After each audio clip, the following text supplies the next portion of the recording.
JK Yadav Films present Happy New Year बोलै खातिर अइलै हमर लव अइलै हमर लव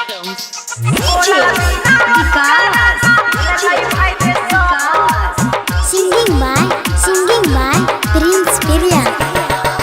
नया साल में नया भाई रे अइलै हमरा खबर Happy New Year बोलै खातिर अइलै हमर लव बोलल बिना कराना भेलै भाई रे सब Happy New Year बोलै खातिर अइलै हमर लव Happy New Year बोलै खातिर अइलै हमर लव अइलै हमर लव JK Yadav Films.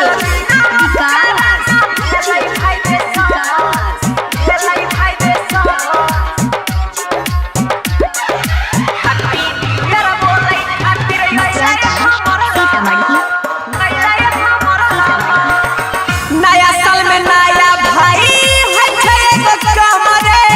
मिलै खातिर सबके लभर है छै परेशान रे नया साल में नया भाई है छै एगो कमरे मिलै खातिर सबके लभर है छै परेशान रे हमर रहिया उही दई रे हमरा हबिन उजी दई रे देख के हमरा मन के भाई रे हट गेलौ सब कभर हैप्पी न्यू ईयर बोलै खातिर अइलै हमर लव बोलल बिना कराना भेलै भाई रे सब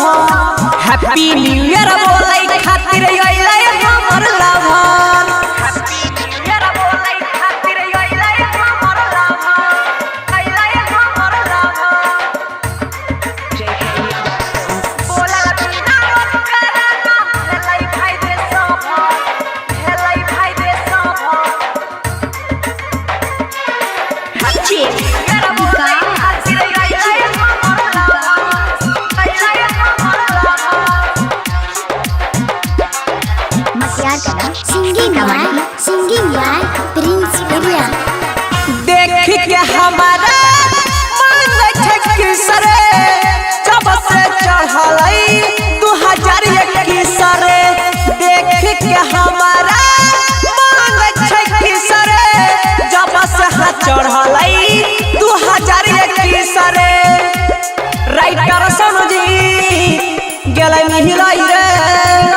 धीरज के मन भी हिलै रे